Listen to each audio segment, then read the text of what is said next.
पिछली दफे हम लोगों ने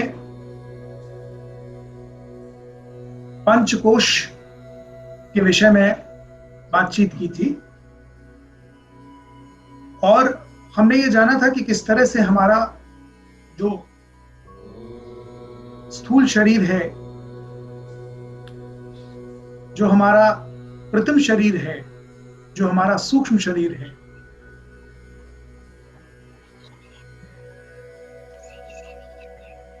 मन, चित्त, अहंकार,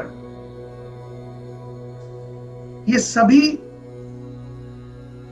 के ऊपर लेयर्स चढ़ी हुई हैं और जिनकी वजह से ये जीवात्मा परमात्मा से वो नजदीकी नहीं बना पाती, क्योंकि हम इन लेयर्स को क्रॉस नहीं कर पाते। आज हम उसके आगे की बात आपको बताएंगे कि जिस ब्रह्म को मैंने पिछली दफे आपको बताया कि जिस ब्रह्म तक पहुंचने के लिए जो ऑब्स्ट्रक्शंस आपके रास्ते में हैं, जो 5 तरह की लेयर्स आपके ऊपर चढ़ी हुई हैं, जो 5 लेयर्स मैंने आपको बताई थी, मैं थोड़ा सा रिवाइज करके जिससे कनेक्टिविटी बन जाए आपकी। अन्नमाया कोश, प्राणमाया कोश, मनोमाया कोश, ज्ञान माया कोश और आनंद माया कोश। ये लेयर्स को पार करने के पश्चात ही हम उस ब्रह्म तक पहुंच सकते हैं। आज हम उस बात को आगे बढ़ाकर इस विषय पर आपसे बात करेंगे कि आखिर ये जो हमारा प्रत्यक्ष दर्शी शरीर है, जिसे हम स्थूल शरीर कहते हैं या भौतिक शरीर कहते हैं, जो अंग प्रत्यंग हमें दिखाई दे रहे हैं, this is which is called physical body, which is a tangible body। और इस tangible body के अंदर जिसे हम अंतर्मन कहते हैं, जो intangible body है, जो हमें दिखाई नहीं देता,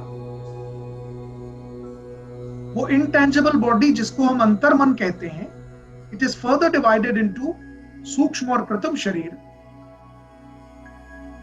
जिसके अंतर्गत आता है मन, बुद्धि, चित्त और अहंकार। तो चाहे ये फिजिकल बॉडी हो या ये अंतर्मन हो,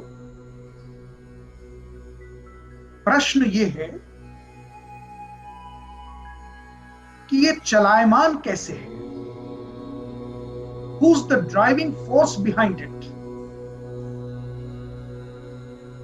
कौन है जो इसे चला रहा है? कौन है जो इस शरीर के अंग प्रत्यंगों को मॉनिटर कर रहा है और उसे गवर्न कर रहा है? कौन है जो आपके अंदर उठने वाली अनुभूतियों को महसूस कर रहा है? मन जो आपका है वो किस शक्ति से ड्रिवन है? उस मन को किस तरफ ड्राइव करना है, ये डिस्क्रिशन जो बुद्धि देती है, उस बुद्धि को चलाने वाला कौन है? क्या करना है? तो जिसको पिछली दफे हमने लेयर्स के बीच में फंसा हुआ ब्रह्म माना था, जो अदृश्य है, ये सारी ड्राइविंग फोर्स जिसको हम अप्रत्यक्ष है, जो देख नहीं पा रहे, that energy within all of us which is driving this body, whether it is a physical body, subtle body or the casual body, which we know as Atma. Now what is that Atma? हम में से किसी ने भी उस आत्मा को देखा नहीं, क्योंकि वो आत्मा अदृश्य है। तो जब हम आत्मा तक ही नहीं पहुंच पा रहे तो परमात्मा तक कैसे पहुंचेंगे? तो वेदांतों ने जो शोध किया, जो रिसर्च की, हमारे प्राचीन ऋषियों मुनियों ने इस पर जब गहन चिंतन अध्ययन किया तो उनका निष्कर्ष ये निकला है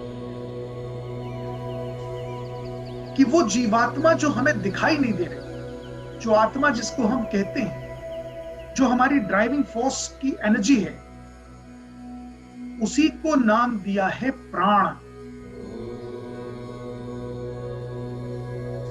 ये प्राण जो हमारे अंदर है,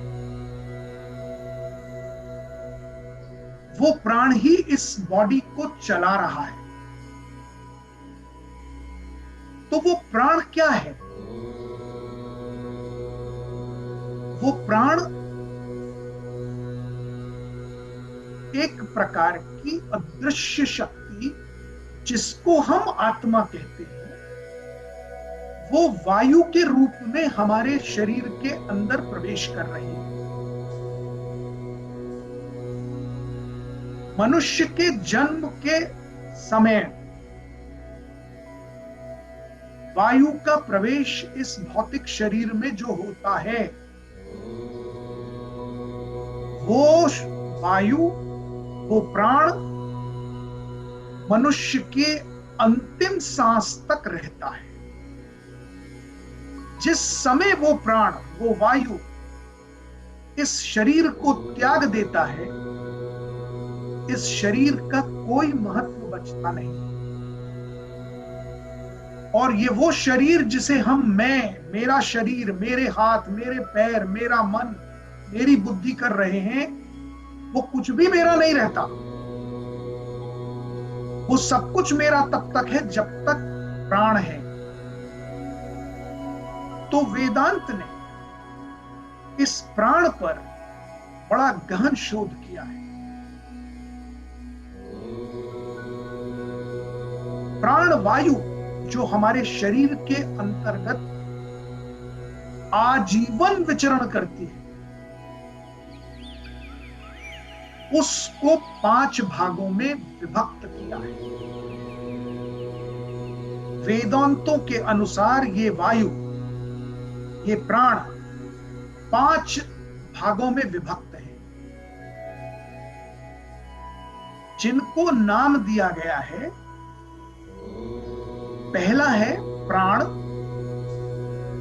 दूसरा है उदान, तीसरा है अपान, चौथा है व्यान और 5वां है समान। मैं रिपीट करता हूं, जो लोग नोट्स बना रहे हैं, जो लिख रहे हैं, वो लिख सकते हैं। तो मैं रिपीट करता हूं उनके लिए। ये प्राणवायु 5 भागों में वेदांतों ने विभक्त किए हैं। प्राण, उदान, अपान, व्यान, समान।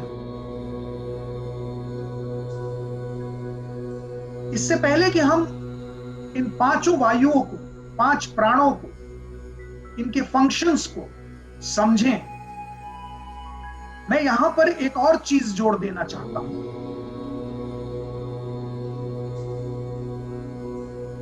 कि आयाम का अर्थ होता है, संस्कृत में आयाम शब्द का अर्थ होता है to withstand and to distribute. To withstand and to distribute यानी रोकना, संभालना और उसका विस्तार करना। रोकना, संभालना और विस्तार करना, इस पूरी प्रक्रिया को संस्कृत में कहते हैं आयाम। तो अब इन दोनों शब्दों की संधि अगर आप करेंगे तो बनता है प्राणायाम। इन दोनों शब्दों की संधियों से बनता है प्राणायाम।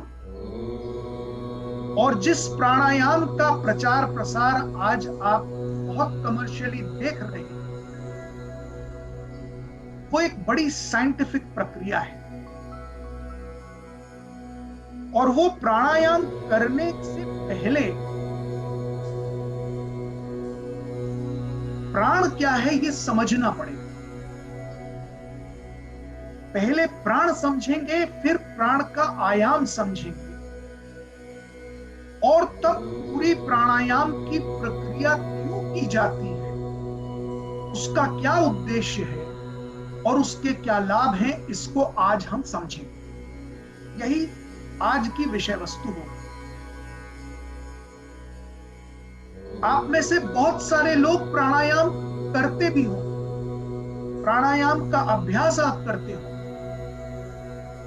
किंतु उसकी पूरी बैकग्राउंड, उसकी साइंस, उसका उपयोगिता शायद आपको नहीं पता होगी, क्योंकि ये प्राण 5 भागों में विभक्त है। वेदों के अनुसार जिसे हम प्राण कहते हैं उसे ही जीवात्मा भी कहा जाता है। और इस भौतिक शरीर में प्राण का स्थान, उदान का स्थान, अपान का स्थान, व्यान का स्थान और समान का स्थान स्थिर और स्थित है।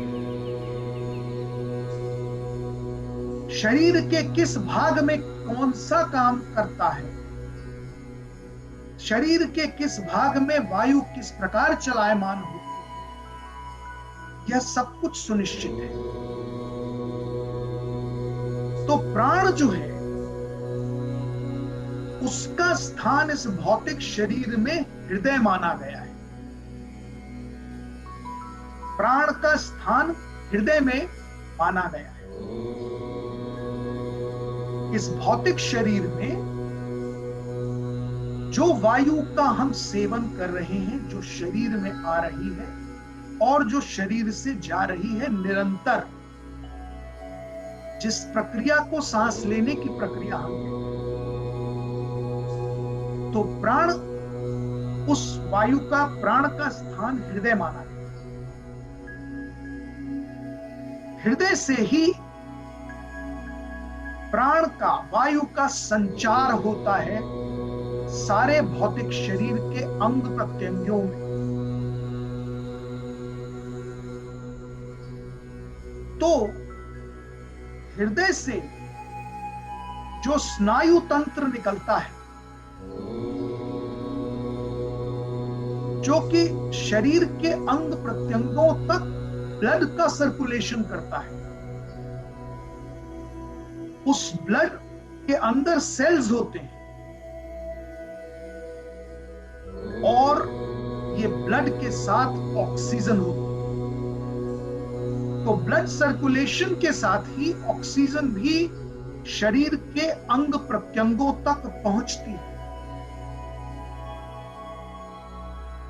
अब ये जो पूरी प्रक्रिया है,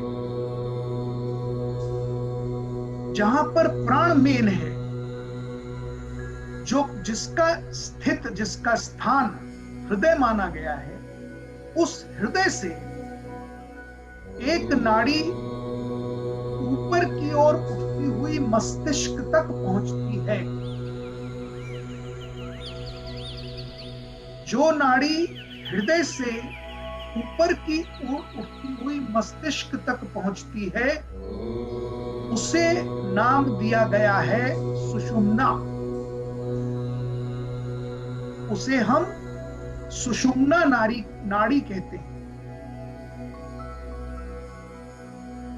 और बात को समझिए, ये जितनी बातें आज से हजारों वर्ष पूर्व वेदांतों में, वेदों में लिखी गई हैं, वही आज मेडिकल साइंस, बायोलॉजिकल साइंस में एग्जैक्टली वही प्रूव हो रहा है। नाम भिन्न हो सकते हैं, जिसे वेद सुषुम्ना नाड़ी कहते हैं, उसे बायोलॉजिकली मेडिकल साइंस में कुछ और कहा जाता है। पर वो सुषुम्ना नाड़ी बॉडी का बहुत इंपॉर्टेंट पार्ट है। उस सुषुम्ना नाड़ी से ही ब्लड, ऑक्सीजन मस्तिष्क तक पहुंचता है। और हम और आप सब जानते हैं कि मस्तिष्क is the governing centre which drives all three kinds of body: the physical body, the subtle body and the casual body. मस्तिष्क से गवर्न होकर ही हमारे हाथ, पैर, नाक, कान, मुंह अपने अपने काम करते हैं। मस्तिष्क से गवर्न होकर ही हमारा मन चलता है, और मस्तिष्क से ही गवर्न होकर हमारी बुद्धि भी काम करती है। और उस तक ब्लड और ऑक्सीजन पहुंचाने का काम जो प्राणवायु करती है, सुषुम्ना नाड़ी के थ्रू उस वायु को वेदांत कहते हैं उदान। तो प्राण जो हृदय से ऊपर की ओर उठ रहा है, जो हृदय में स्थित है वो प्राण है। जो ऊपर की ओर उठ रहा है वो उदान है। हृदय से ऊपर उठने वाली वायु प्राण को उदान कहा जाता है। और उदान का काम है मस्तिष्क के थ्रू ऑल थ्री बॉडीज को गवर्न करना। ये भौतिक शरीर, ये मन रूपी कृत्रिम शरीर और बुद्धि रूपी सूक्ष्म शरीर, ये तीनों मस्तिष्क से गवर्न होते हैं। तो इसलिए सुषुम्ना नाड़ी माध्यम है उस प्राण का जो हृदय से ट्रैवल करता है ब्रेन, मस्तिष्क, और उस प्रक्रिया को, उस वायु को जो हृदय से लेकर मस्तिष्क तक जाती है, उसे हम कहते हैं उदान। अब जो तीसरी वायु, प्राण का जो हिस्सा हृदय से नीचे की ओर जाता है, जो which travels towards the bottom, और जो शरीर के गुदा इत्यादि तक ब्लड और वायु पहुंचाता है, उसे हम कहते हैं अपान वायु। अपान वायु बॉडी के उन पार्ट्स को एक्टिवेट करता है, उनमें प्राण भरता है, उनमें जीवन भरता है, जो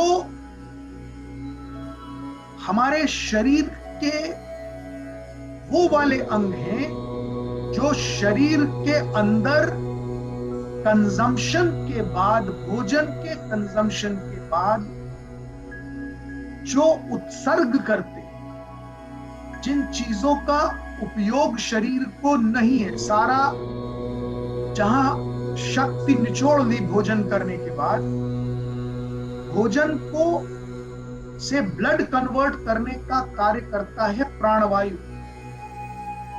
और प्राणवायु एनर्जी में भोजन को कन्वर्ट करके जब मस्तिष्क की ओर भेजता है तो उसे कहते हैं उदान वायु।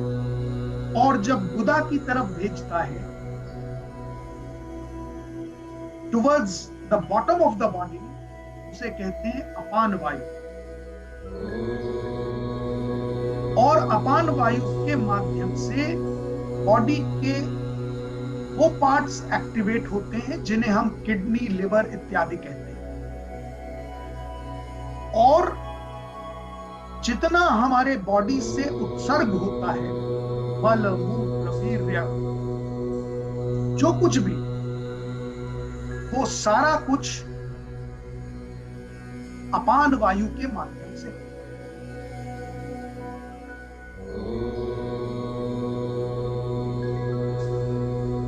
तो अब तक आपको ये जो प्राणवायु है इसके 3 प्रकार से मैंने परिचित कराया है। प्राणवायु जिसका स्थान हृदय में है, उदान वायु जो हृदय से सुषुम्ना नाड़ी के थ्रू मस्तिष्क तक पहुंचता है, और अपान वायु जो हृदय से नीचे की ओर गुदा तक। इसके पश्चात आता है व्यान वायु। व्यान वायु हमारे स्नायु तंत्रों को एक्टिवेट करता है। इस भौतिक शरीर के अंदर जो स्नायु तंत्र है पूरा,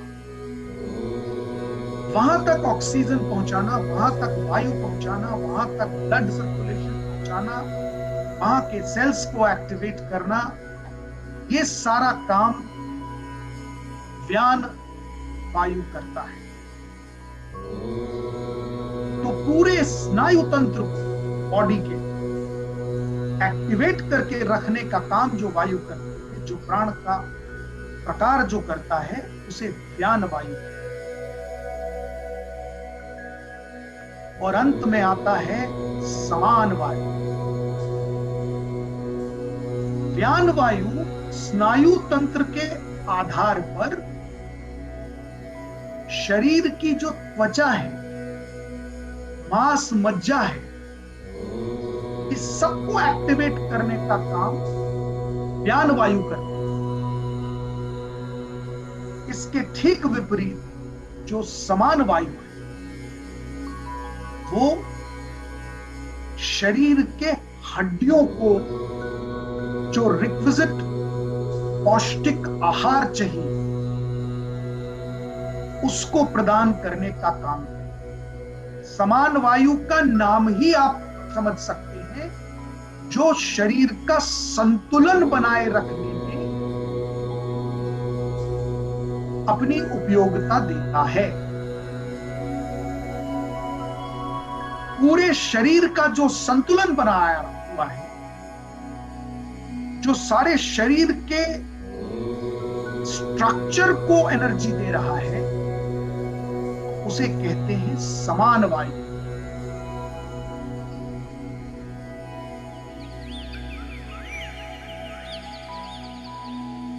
अब आप ये बात भी समझिए कि वेदांतों के अनुसार ये शरीर पंचभूत से बना है, और इसीलिए जब प्राण इस शरीर को छोड़ देते हैं तो ये भौतिक शरीर पुनः पंचभूत की आहुति में दिया जाता है। तो वो पंचभूत क्या है? वो पंचभूत हैं अग्नि, जल, पृथ्वी, वायु और आकाश। मैं पुनः रिपीट करता हूं,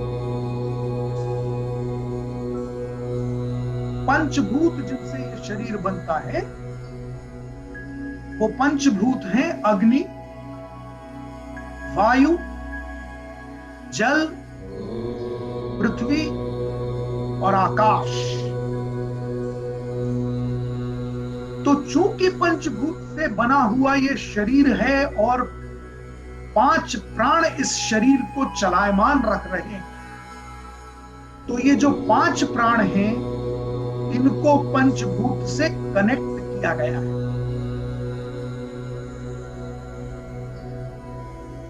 ये 5 प्रकार के जो प्राण हमारे एनर्जी सोर्स हैं, वो पंचभूत के कौन से स्थान को गवर्न कर रहे हैं,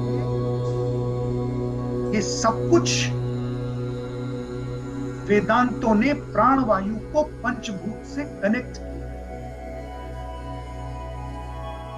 तो जिसे हम प्राण कहते हैं, जिसका स्थान हृदय में स्थित है, जो हमारे द्वारा किए हुए भोजन को एनर्जी में कन्वर्ट करता है, जिसकी वजह से सारी इंद्रियां शरीर की काम करती है, जिसके वजह से अंतःकरण काम करता है,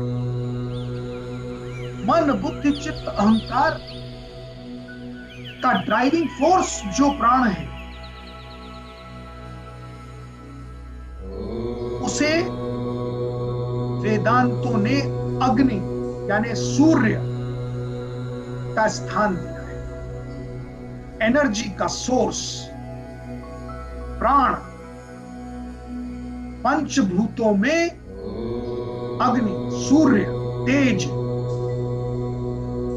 एनर्जी, दैट इज प्राण।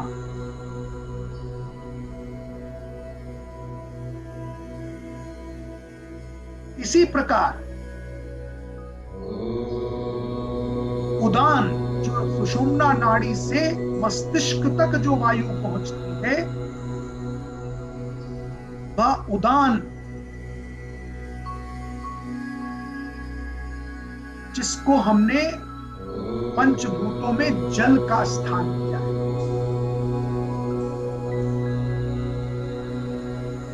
अपान पृथ्वी का स्थान है,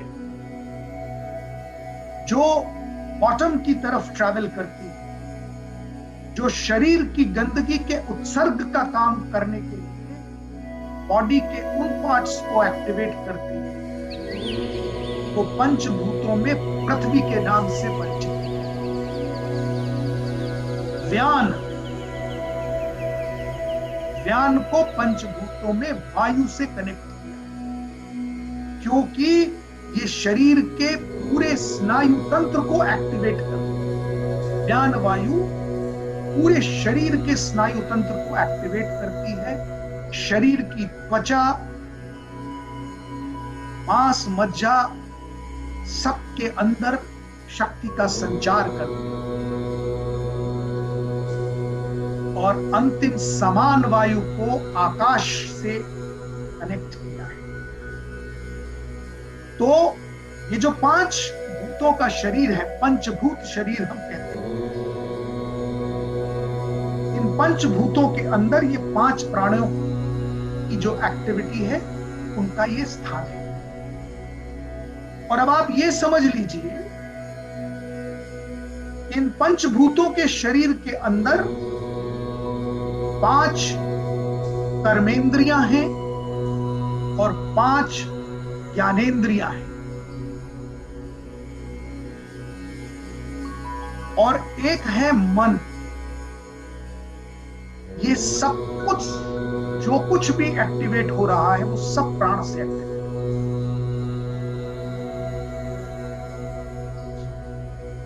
कर्मेंद्रियां, ज्ञानेंद्रियां, मन, बुद्धि, चित्त, अहंकार, अंतःकरण जिसको हम कहते हैं, ये सब कुछ तभी तक है जब तक प्राण है। इसीलिए प्राण को जीवात्मा कहा। और इसीलिए जब तक इस भौतिक शरीर में प्राण है, so you may please take notice of the fact that till there is prana in the body, all your karmendriya are functional, all your gyanendriya are functional, your entire antahkaran, man, buddhi, chitta, ahankar is functional. The moment the prana leave the body, everything follows the prana. प्राण के पीछे पीछे उनके follower के रूप में कर्मेंद्रियां, ज्ञानेंद्रियां, मन, बुद्धि, चित्त, अहंकार सब पीछे पीछे निकल जाते, और रह जाता है ये भौतिक शरीर पांच भूतों का, जिसे पंचभूत में ही समावित कर दिया जाता है। And nothing remains आएंगे। और जो कुछ रह जाता है वो रह जाता है इस पंचभूत के शरीर की स्मृतियां, वो भी उनके द्वारा जिनमें प्राण बचा है। तो यानी आपके पीछे रह जाने वाले लोग जो स्मृतियों में आपको जिंदा रखे हैं, वो भी तभी तक जिंदा रख सकते हैं जब तक उनमें प्राण है। यानी स्मृतियां भी प्राणों का ही पार्ट है। प्राण है तो स्मृतियां हैं।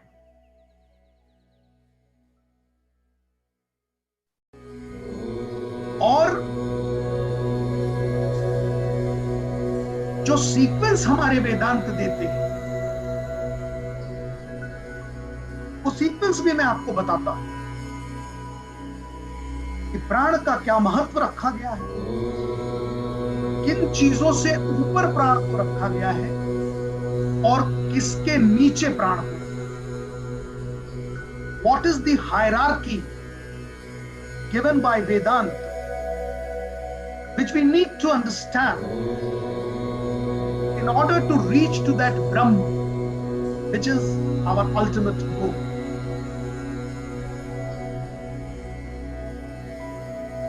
तो वेदांत कहते हैं इंद्रियेभ्यः पराह्यर्थ अर्थेभ्यश्च परम मनः मनस्तु परा बुद्धि बुद्धिरात्मा परम मनः पुरुषः परः। अर्थात इंद्रियों से अधिक बलवान है अर्थ। अर्थ का मतलब है विषय वस्तु, जिन चीजों के प्रति हमारी इंद्रियां आकर्षित होती हैं, जिनमें हमारा आकर्षण बनता है, अर्थात जो इंद्रियों को लालायत कर सके, इंद्रियों को जो आकर्षित कर सके, वो डेफिनेटली इंद्रियों से अधिक बलवान है। परा का अर्थ होता है बलवान, अधिक, कंपैरेटिवली मोर, बिगर पावर। तो इस संसार की जो विषय वस्तु जिनमें इंद्रियां लिप्त रहती हैं, वेदांत कहते हैं वो इंद्रियों से अधिक बलवान है, क्योंकि विषय वस्तु भी, the subject matter towards these sensations are driven, उन विषय वस्तुओं से अधिक। अर्थेभ्यश्च पराः मनः, उनसे अधिक बलवान है मन, क्योंकि यदि मन उन विषय वस्तुओं से निर्लिप्त हो जाए, मन ही ना चले, मन आकर्षित ही न हो, तो वो सारी विषय वस्तुएं और उन विषय वस्तुओं से आकर्षित होने वाली सारी इंद्रियां नगण्य है, यूजलेस है। अतः इंद्रियों और विषय वस्तु दोनों से अधिक बलवान, दोनों के ऊपर राज करने वाला हमारा मन है।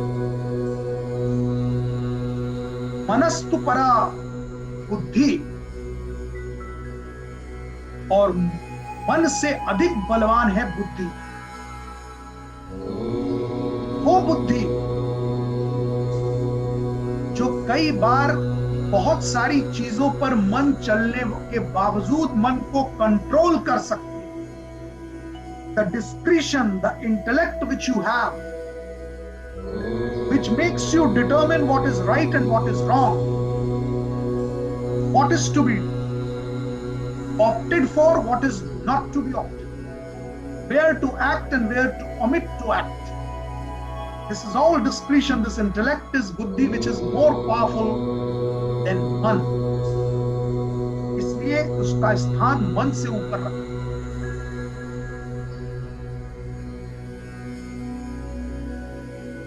मनस्तु परा बुद्धि, धीरात्मा महान परा, और और बुद्धि से ऊपर है आत्मा, प्राण, जो इस बुद्धि को भी चलायमान करता है, इस बुद्धि को भी जो एनर्जी देता है, जिसकी वजह से ये इंटेलेक्ट काम करता है। इसलिए इस प्राण का स्थान, अब आप समझिए, पंचभूतों से बड़े इस शरीर से ऊपर है। इस शरीर के अंतर्गत काम करने वाली कर्मेंद्रियों से ऊपर है, ज्ञानेंद्रियों से ऊपर है। इन कर्मेंद्रियों और इन ज्ञानेंद्रियों का आकर्षण जिन सब्जेक्ट मैटर पर होता है, उन विषय वस्तुओं से ऊपर है, और इन सब्जेक्ट मैटर और इंद्रियों को कंट्रोल करने वाले मन से भी ऊपर है बुद्धि, और बुद्धि से ऊपर है वो प्राण। किंतु ये प्राण अल्टीमेट है? क्या ये प्राण उदान अपान समान व्यान अल्टीमेट है? क्या ये एनर्जी जो हमारी इस बॉडी को चला रही है और जो क्षण ये प्राण छोड़ देता है बॉडी खत्म हो जाती है, क्या ये अल्टीमेट पावरफुल है? तो वेदांत कहते हैं महतः परम अव्यक्तम अव्यक्तात् पुरुषः परः।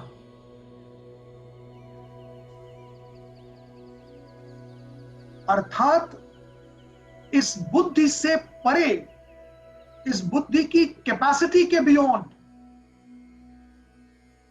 जो शक्ति है वो है अव्यक्त, अव्यक्त शक्ति, जिसको भगवत गीता में दुस्तर माया कहा गया है, जिसको हम प्रकृति के नाम से भी जानते हैं। प्रकृति अर्थात माया, जिस माया के मकड़ जाल में ये जीवात्मा जन्म लेने के पश्चात फंस के रह जाता है। ये आत्मा जो कि अल्टीमेटली परमात्मा का अंश है, उस परमात्मा को पहचान ही नहीं पाता। वो परमात्मा जो कि हमारे इस भौतिक शरीर के ही अंदर है, पर उस आत्मा और परमात्मा के मिलन के बीच में हम कहां फंसे हैं? उस अव्यक्त प्रकृति में, उस माया में। अतः वेदांतों के अनुसार इस आत्मा से भी बलवान है वो माया, वो प्रकृति, जिसे वेदांतों ने अव्यक्त शक्ति का नाम दिया है। अव्यक्तात् परम पुरुष, पुरुषान्न परम किंचित सा काष्ठा सा परागति। अर्थात इस अव्यक्त माया, इस प्रकृति से भी अधिक बलवान है वो पुरुष, जिसे हम परम पिता परमेश्वर कहते हैं, जिसने इस अव्यक्त माया का निर्माण किया है, जिसने ये सारी माया रच दी है, जिस प्रकृति की माया में फंसकर मनुष्य अपने पूरे जीवन को इस माया के मोह जाल में ही फंसा हुआ व्यतीत कर देता है। उस माया को वो तोड़कर, उस जाल को ब्रीच करके एक स्टेप बाद जो परमात्मा है उस तक नहीं पहुंच पाता।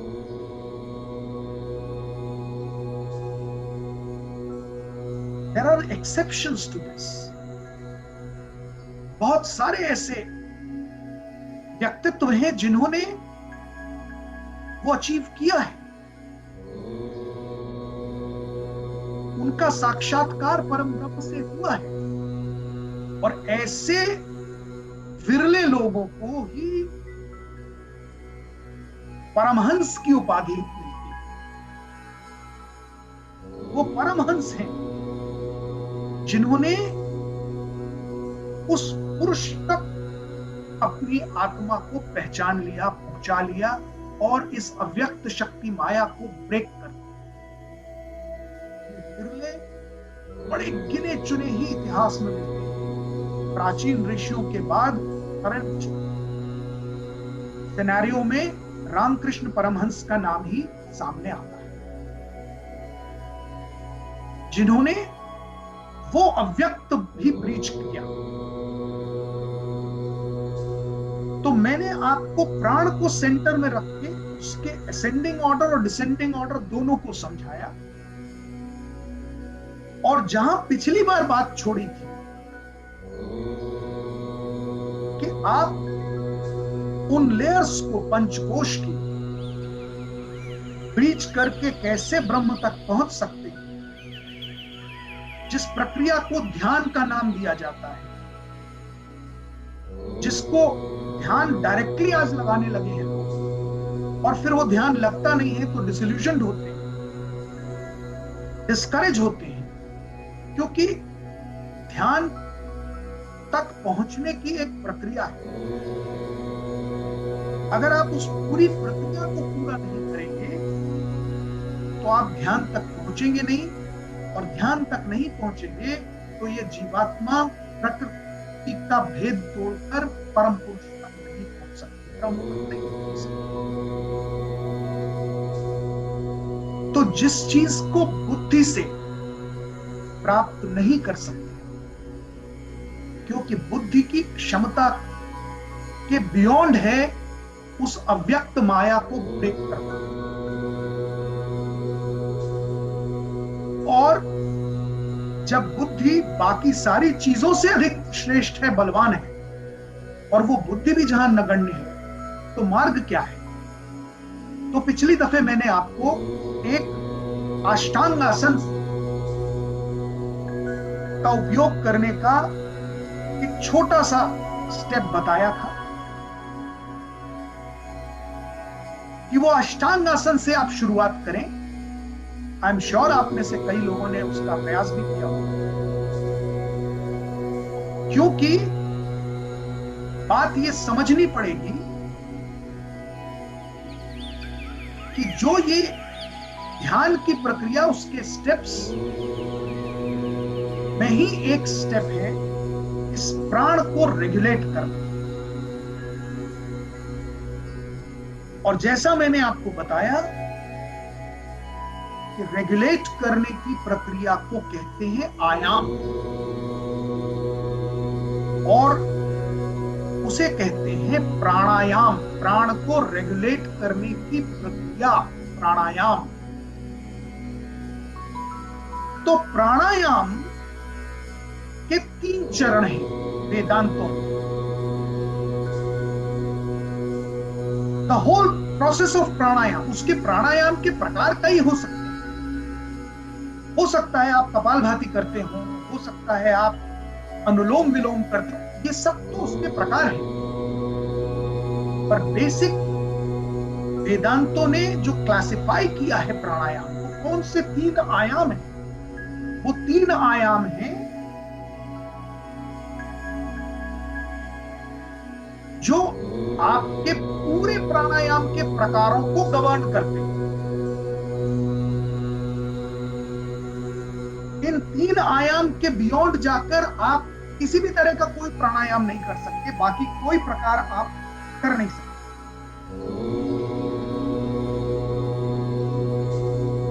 तो ये जो 3 प्रकार हैं, उन्हें वेदांत कहते हैं पूरक, कुंभक और रेचक। मैं रिपीट कर रहा हूं, पूरक, कुंभक और रेचक। ये 3 आयाम हैं इन प्राणों को रेगुलेट करने। इन 3 ही आयाम प्राणायाम के अंदर सारे प्रकार के प्राणायाम होते हैं, जो भांति भांति के उपयोग, तरह तरह से उनके व्यायाम आप करते रहते हैं, कसरत करते रहते हैं सांसों की।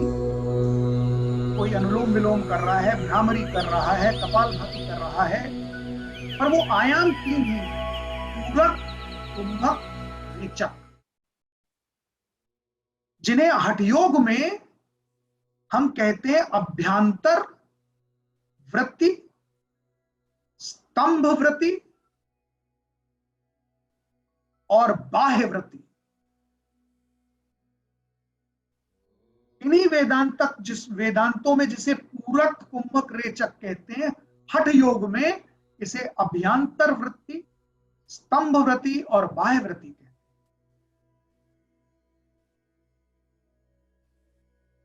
ये तीन आयाम क्या हैं? पूरक का अर्थ होता है वायु को अंदर की ओर लेना। शरीर के अंदर जो वायु प्रवेश करती है, उस प्रक्रिया को हम पूरक कहते हैं।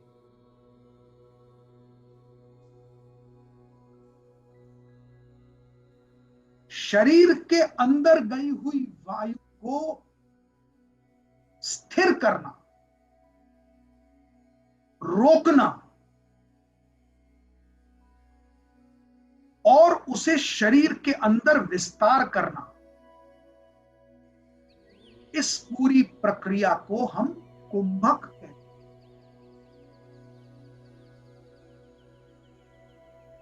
और जब वायु को बाहर की ओर हम छोड़ते हैं, तब उसे हम रेचक आयाम कहते हैं।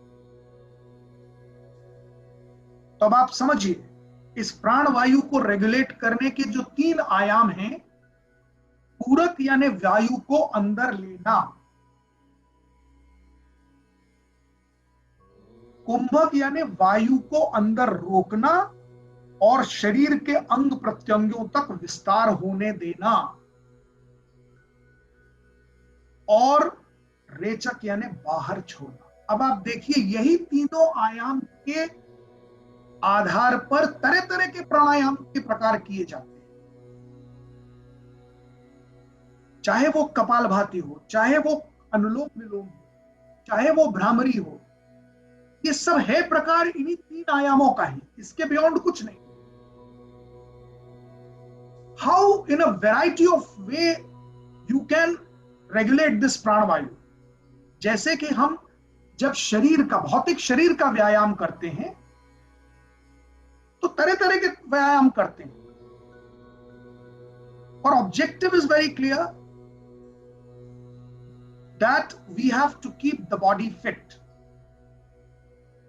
Similarly, how to let every part of the body energized with pranavayu is pranayam.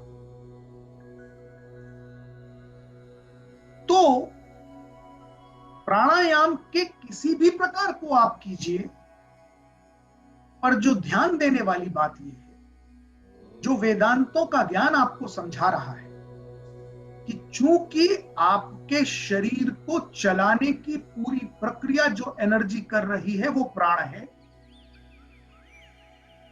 और मनुष्य शरीर इस धरती पर प्रवेश करते ही सांस लेना शुरू करता है और सांस छोड़ देता है। जिस दिन फाइनली, उस दिन ये शरीर प्रस्थान करता है, प्राण प्रस्थान करता है।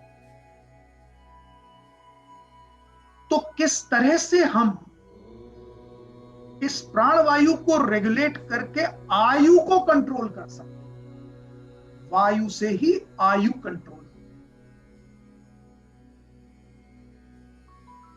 तो प्राणायाम की जो उद्देश्य है, जो प्रक्रिया का उद्देश्य है, कि जिस वायु से आयु को कंट्रोल कर सकते हैं आप, उसे कितना स्लो डाउन कर सकते हैं। जो ये प्राण वायु का जो सर्कुलेशन है, उसे कितना स्लो डाउन कर सकते हैं। The more you slow it down, the more you feel काम। और जो लोग कहते हैं प्राणायाम के बाद बहुत आनंद मिलता है, बहुत शांति मिलती है, सुकून मिलता है, उसकी वजह यही है, वो जो आप एक शांति की अनुभूति महसूस करते हैं, उसका कारण यह है, the whole process, the objective of the whole process is to slow down the whole प्रक्रिया प्राणवायु की। तो जब प्राणायाम के 3 आयाम आप करें, आप एग्जाम्पल देता हूं आपको, आप सबने अनुलोम विलोम की प्रक्रिया शायद सुनी होगी, आप में से बहुत से लोगों ने की भी होगी, नहीं भी की होगी तो मैं छोटा सा परिचय देके एक एग्जाम्पल दे रहा हूं। अनुलोम विलोम की प्रक्रिया होती है जब आप अपनी नासिका के एक भाग को बंद कर देते और दूसरे भाग से वायु को अंदर की ओर खींचते हैं। तो जो पूरक की प्रक्रिया है वो नासिका के दोनों छिद्रों की बजाय एक ही छिद्र से करते हैं। यानी आपने अगर अपने अंगूठे से दाहिने हिस्से को बंद कर दिया और बाएं हिस्से से सांस को ऊपर की ओर खींचा, पूरक की प्रक्रिया की, तो ये जो आप सांस ले रहे हैं उसको जितना लंबा कर सकते हैं, जितना स्लोली ऊपर ले सकते हैं, स्लो डाउन दैट प्रोसेस। बहुत लंबी सांस लीजिए, जितना खींच सकते हैं ऊपर खींचिए। फिर जब आप पूरी सांस ले चुके तब कुंभक की प्रक्रिया कीजिए, अर्थात रोक लीजिए उस सांस को, तुरंत बाह्य प्रक्रिया नहीं। जब आप सांस को देखिए अंदर खींचकर कितनी देर रोक सकते हैं, 5 सेकेंड, 10 सेकेंड, जितना संभव। Don't tax yourself. Whatever, however naturally it is happening, but try to stop for a moment. That is called कुंभक। और जब आप पूरक के साथ कुंभक को कंबाइन करते हैं तो उसे कहते हैं आंतरिक कुंभक। कुंभक के 2 प्रकार। जब आपने पूरक किया अर्थात सांस को अंदर खींचा और रोक दिया, ये हो गया आंतरिक कुंभक, रुक गया। स्तंभ हठयोग में। और तत्पश्चात 5 सेकंड रोक सके तो 5 सेकंड बाद जब आप उस वायु को बाहर छोड़ते हैं तो छोड़ने के लिए जिस स्थान से पूरक किया उसके विपरीत स्थान से रेचक करते हैं। तो यानी अगर दाहिने हाथ के अंगूठे से आपने नासिका के इस छिद्र को ब्लॉक करके एक स्थान से पूरक किया, फिर कुंभक किया और फिर बाएं स्थान को प्रेस करके दाहिने स्थान से बाहर जो छोड़ा रेचक किया। रेचक करने के पश्चात जब सारी वायु बाहर निकाल दी, पुनः जब कुंभक किया, फिर रुक गए, पुनः सांस दोबारा नहीं लेनी, फिर 5 सेकंड रुक। ये कहलाता है बाह्य कुंभक। तो आंतरिक कुंभक और बाह्य कुंभक, पूरी वायु बाहर निकालकर भी 5 सेकंड अगर आप रुक सके, यानी जो शरीर के अंदर की वायु बाहर निकाल दी उसके बाद पुनः आपने अपने आप को स्थिर किया, रोका, संभाला और पूरी प्रक्रिया दोबारा की। ये मैंने एक एग्जाम्पल दिया है अनुलोम विलोम से। अब आप चाहे जिस प्रकार का प्राणायाम कीजिए, प्राणायाम का आयाम यही है। और जितना आप स्लो डाउन करेंगे इस प्रोसेस को, कहते हैं जितना वायु का संचार, प्राण का संचार स्लो डाउन करेंगे उतनी आयु को ऐड करेंगे। यानी आपके अंदर आपकी बुद्धि स्थिर होने लगे, आपके अंदर एक कामनेस आने लगे, एक उत्तेजना कम होने लगे। ये जो उत्तेजना पर जब कंट्रोल होगा तो ऑटोमेटिकली आयु बढ़ेगी। ये पूरी प्रक्रिया प्राणायाम की बताई। तो जहां प्राण से मैंने शुरू किया, उसके आयाम बताए, उसके पंचभूत बताए कि वो किन पंचभूतों में कौन सी प्राण स्थित है, शरीर के किस अंग में कौन सा प्राण स्थित है, वो आपको मैंने बताया। और ये सारी चीजें जो मैंने आपको बताई, ये जो वेदों के ज्ञान से आपको परिचित कराया, वेद कहते हैं ये सिर्फ और सिर्फ मार्ग है, ये आपका उद्देश्य नहीं है। यदि आप इस प्रक्रिया को करके यूं समझ रहे हैं कि इस जीवात्मा का परमात्मा से मिलन हो गया और दर्शन हो गया, तो फिर आप भ्रम हैं।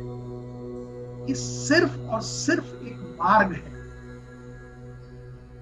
ये अल्टीमेट डेस्टिनेशन नहीं, ये डेस्टिनेशन तक पहुंचने का जरिया है, तरीका है कि आप कैसे स्थिर कर रहे हैं। और इसके पश्चात आता है उपार्ति, मैं आगे चलकर आपको बताऊंगा। उपार्ति के पश्चात आता है धारणा, धारणा के पश्चात आता है ध्यान, और ध्यान के पश्चात आता है समाधि। जब आपकी बुद्धि सम हो गई, स्थिर हो गई, उस स्थान पर आत्मा और जीवात्मा और परमात्मा के बीच का ये अव्यक्त प्रकृति का माया जाल ब्रेक होने लगता है। And then the realization dawns upon you. तो जैसे आपने सुना होगा, पढ़ा होगा, जाना होगा कि लगभग 27 सालों तक बुद्ध, गौतम बुद्ध वन वन भटकते रहे, फिर बोध गया में बोधि वृक्ष के नीचे ज्ञान चक्षु खुले। तो आपको समझ में नहीं आता होगा कि कौन सा ज्ञान, कौन से ज्ञान चक्षु खुल गए, क्या ज्ञान मिल गया, क्या बोध हो गया, कैसे बोध होते ही बुद्ध हो गए, गौतम से बुद्ध कैसे हो गए। इसी जीवात्मा ने जिस क्षण वो अव्यक्त प्रकृति का भेद मिटा दिया और परमात्मा के दर्शन कर लिए, उस ब्रह्म को पहचान लिया, वही बुद्ध, वही ज्ञान चक्षु। और कहते हैं वेद, वेदांतों की नॉलेज, ये जो कुछ प्रक्रिया है ये सिर्फ और सिर्फ इस मनुष्य शरीर के लिए ही संभव है। विश्व की जितनी अन्य योनियां हैं उन्हें कभी भी प्रकृति ने ये गिफ्ट नहीं दी। अर्थात वेदों के अनुसार इस मनुष्य योनि में आने से पहले जाने कितनी योनियों में भटके हैं हम, और इस योनि को हमने जन्म जन्मांतर के प्रारब्ध के पश्चात प्राप्त किया। और ये अब हमें ध्यान देना है कि इस मनुष्य योनि का हम सदुपयोग कर पाएं, वरना हम अपने प्रारब्ध को पुनः नष्ट करके फिर अगले उन्हीं प्रकार के तरह तरह की योनियों में भटकने का इंतजाम करें। तो जब हम बहुत लंबे प्रारब्ध के पश्चात ये सौभाग्य प्राप्त करके मनुष्य योनि में आए हैं, तो वेदों का कहना है कि सदुपयोग करो, प्राणों का आयाम करो, प्राणायाम करो, उपार्ति करो, धारणा करो, ध्यान करो, समाधि करो और परमात्मा तक पहुंचने का प्रयत्न करो। जिस दिन वो ब्रीच हो गया अव्यक्त प्रकृति, तो जो सारा सुख क्षणिक आपको तमाम तरह के भौतिक उपभोगों से मिलता है, रिश्तों नातों से मिलता है, वो परमानंद के दर्शन के पश्चात कांस्टेंट हैप्पीनेस में कन्वर्ट। जैसे बुद्ध को मान अपमान राग द्वेष सबसे परे हो गए,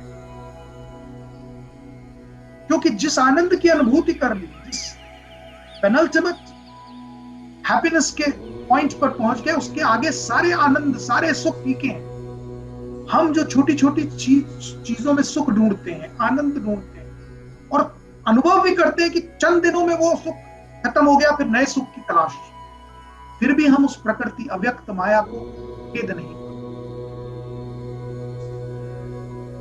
तो ये जो ज्ञान है,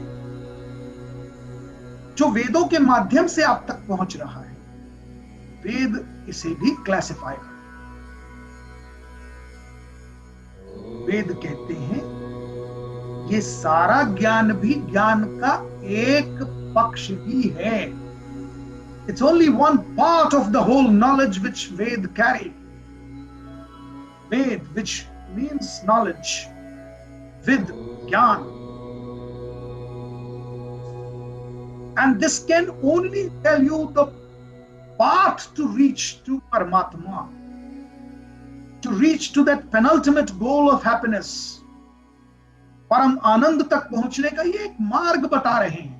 But this ज्ञान, this knowledge is only one part. इसलिए वेदों में, उपनिषदों में इसे पराशक्ति कहा गया है, अपराशक्ति। वेदों के ज्ञान को अपराशक्ति कहा गया है। अपराशक्ति अर्थात इससे भी ऊपर कुछ है। यानी वेदों का ज्ञान सिर्फ मार्ग है, ये अल्टीमेट गोल नहीं है। तो अभी तो हम और आप सिर्फ मार्ग से परिचित हैं, पर अल्टीमेट है पराशक्ति। अपराशक्ति से पश्चात है पर जो परम ब्रह्म है। तो ये जो अपराशक्ति है, इसकी प्रक्रिया से जो परिचित हो रहा है। अब आप देखिए, इस विश्व में बहुत कम परसेंटेज है जो इस अपराशक्ति से भी, इस ज्ञान से भी परिचित हो रहा है, या परिचित होने के लिए उत्कंठा है, या परिचित होने की एक इच्छा है। बाकी तो लोगों को इस अपराशक्ति, अपरा ज्ञान से भी परिचित नहीं, तो परा ज्ञान से परिचित होने का तो प्रश्न ही नहीं। तो ये जो अपरा ज्ञान है, अपराशक्ति, इसे कहते हैं ज्ञानार्जन। ज्ञान को भी वेद जो स्वयं ज्ञान है, उसमें भी उन्होंने दो पार्ट में डिवाइड किया, पक्ष दो। ये सारा वेदों का ज्ञान एक पक्ष है जो आपके ज्ञान अर्जन का माध्यम है। दिस इज कॉल्ड ज्ञानार्जन। पर इस ज्ञानार्जन से पराशक्ति की अनुभूति नहीं हो सकती। ये मार्ग है, पर इस मार्ग पर चलकर जब तक आपके अंदर दूसरे पक्ष का ज्ञान नहीं आएगा, तब तक उस पराशक्ति से परिचय नहीं होगा। Please get it again, I am repeating. What at the moment we are doing, according to Ved, this is only ज्ञानार्जन। ज्ञानार्जन अर्थात आप इस ज्ञान का अर्जन कर रहे हैं। You are earning this knowledge. Now this knowledge is already existing. It is very much documented. It is there in Ved, Upanishad. You are simply getting acquainted with that knowledge. Being acquainted with knowledge is not the ultimate. You're simply identifying, like you are doing some course of education. You're doing graduation, you're doing post-graduation, you're doing any faculty which you have taken. But after gaining knowledge, then what? Ultimately, if you do not have the utility of that knowledge, if you're not using that knowledge, then all that knowledge is waste. You may be having a lot of degrees which you have earned, but that degree does not help you unless you have the knowledge to utilize that degree, that knowledge, that degree certificate which has been bestowed upon you. If it is not utilized, it's useless. तो जो दूसरे ज्ञान का पक्ष है उसे कहते हैं ज्ञानोत्पत्ति। ज्ञानार्जन के पश्चात ज्ञानोत्पत्ति होती है, और जब तक ज्ञानोत्पत्ति नहीं होगी तब तक पराशक्ति से परिचय नहीं होगा। आप अपरा ज्ञान में ही फंसे रहेंगे। और आप ये समझिए कि यही हमारे विश्व की majority of people are doing. जो इस अपरा शक्ति से परिचित हुए, उस अपरा शक्ति के भी जो 3 खंड हैं वेदों के, आपको याद होगा पिछले किसी सेशन में मैंने आपको बताया था, सारे वेद आर डिवाइडेड इनटू 3 पार्ट्स: कर्म कांड, उपासना कांड और ज्ञान कांड। कर्म कांड are called those rituals which people do in day-to-day life in their respective homes, offices, businesses, shops, establishments, etc. And they feel that the moment they have done that karma kand, that ritual, they have fulfilled, as if they have achieved God. Please understand, that is even one part of that apara shakti. Even that apara gyan ka bhi ek hi part hai wo ritual. किस भ्रम में आप समझिए कि ये सारा संसार भ्रम में है। और वेद, इसीलिए मैंने आपसे इनिशियल टॉक्स में भी कहा था कि कोई धर्म ग्रंथ नहीं, वेद तो ज्ञान का भंडार है। वो आपकी आंखें खोलते हैं, आपको झकझोरते हैं। आप सब भजन करते होंगे, कीर्तन करते होंगे, आरती करते होंगे, पूजा पाठ करते होंगे, बहुत सारे रिचुअल, यज्ञ करते होंगे। ये सारे रिचुअल आवश्यक हैं क्योंकि इनके माध्यम से these are stepping stone towards further. But if you stop at the first stepping stone itself, कि आपने आज हवन कर लिया, आज आपने आरती कर ली, थोड़ा सा यज्ञ कर लिया, लो हो गया, तो you are mistaken. Because that is only one stepping stone towards that journey which you have to take. तो ज्ञानोत्पत्ति तब होगी जब ज्ञानार्जन आपके अंदर स्थिर होगा। ज्ञानार्जन जब स्थिर होगा, आत्मसात होगा, और जब वो मन वाणी के आचरण में आएगा, वाणी में आएगा, आचरण में आएगा, आपके अंदर कंडक्ट हो जाएगा, आपका पाठ हो जाएगा, तब फिर ज्ञानोत्पत्ति की प्रक्रिया शुरू। And it is after that ज्ञानोत्पत्ति that you are coming near to the Parashakti. The innovation of that knowledge, that root when you have understood through Apara Jnana, through Ved, then when you have started applying it, तब जो आपके अंदर से ज्ञान की उत्पत्ति, and you start feeling that knowledge, you start analyzing it. जब आप उस ज्ञान की मीमांसा करने लगेंगे, मनन करेंगे, चिंतन करेंगे, तत्पश्चात वो जो ज्ञान एक अंदर से अनुभूति उत्पन्न होगी, वो ज्ञानार्जन से विपरीत ज्ञानोत्पत्ति, that will carry you nearer to that Paramanand. And I must tell you, the moment you got involved in that Jnanotpatti, rest all the attractions of the world will become very, very subtle for you. फीके पड़ जाएंगे सारे सुख के, बाकी सारे आकर्षण, सारे प्रलोभन। उसके पश्चात जिस जोन में आप चले जाएंगे, उस जोन में there is every other thing is negligible for you.